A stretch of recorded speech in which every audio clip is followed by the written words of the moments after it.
Selamat siang, perkenalkan nama saya Irfan Kurniawan Silalai dengan NIM 202208 1024. Di sini saya akan mempresentasikan laporan PAPL saya, penjadwalan pemusik di aplikasi berbasis web.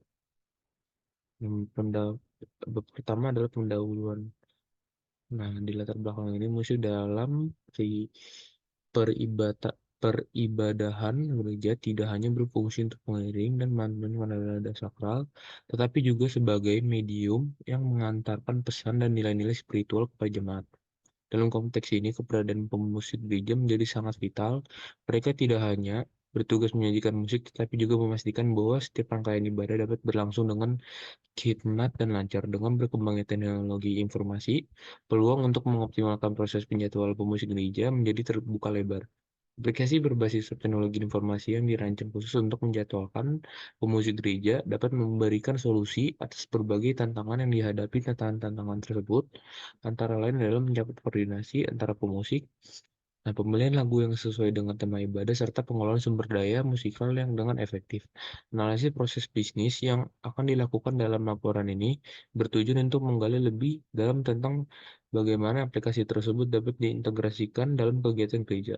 Analisis ini dapat mencakup evaluasi terhadap proses penjadwalan yang telah ada, identifikasi hambatan dan kesenjangan, serta formulasi strategi untuk mengimplementasikan aplikasi penjadwalan yang efisien. Diharapkan dengan adanya aplikasi ini, gereja dapat mengelola penjadwal pemusik dengan lebih baik, memastikan ketersediaan pemusik untuk setiap ibadah, dan pada akhirnya meningkatkan kualitas ibadah itu sendiri. Aplikasi ini juga diharapkan dapat menjadi alat bantu memudahkan komunikasi antar koordinasi antara pemusik, pengurus gereja, sehingga setiap kegiatan ibadah dapat terlaksanakan dengan baik. Yang kedua ini adalah ruang lingkup. Nah, ruang lingkup ini dirancang untuk memberikan analisis mendalam tentang proses penjadwalan pemusik gereja dan pengembangan aplikasi yang akan mendukung proses tersebut.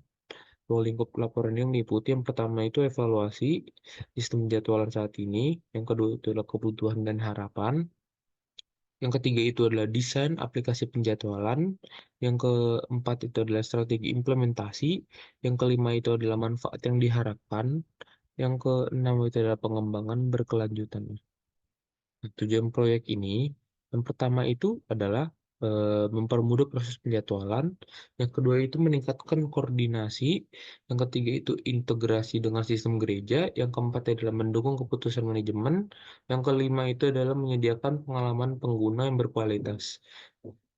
Nah, yang keenam itu fleksibilitas dan skabilitas, yang ketujuh itu adalah meningkatkan keterlibatan komunitas. Nah, di situ bab 2. Yang pertama itu ada elisitasi. Nah, di sini adalah function tahap pertama untuk analisis kebutuhan. Yang kedua, selanjutnya adalah non-fungsional, analisa kebutuhan. Nah, yang kedua ini ada function tahap keduanya untuk elisitasi. Nah, ini untuk non-fungsionalnya, untuk elisitasi tahap kedua. Nah, yang berikutnya ada fungsional tahap ketiganya dalam elisitasi.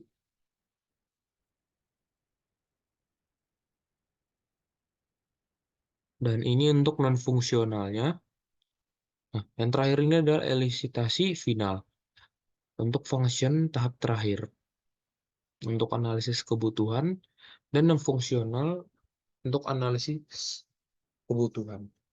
Nah, yang kedua ini adalah activity diagramnya.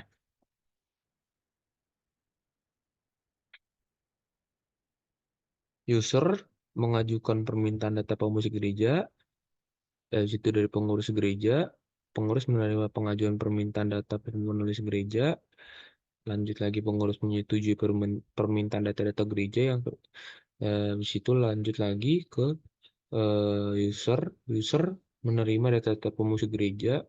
Di situ user menyusun jadwal pemusik gereja dengan algoritma. Selanjutnya untuk pemusik gereja membuat akun dan mengisi data pribadi. Selanjutnya pemusik gereja dapat ke dalam menggunakan akun pribadi. Selanjutnya setiap pemusik dapat melihat penjadwalan pemusik lagu-lagu nanti yang dibawakan.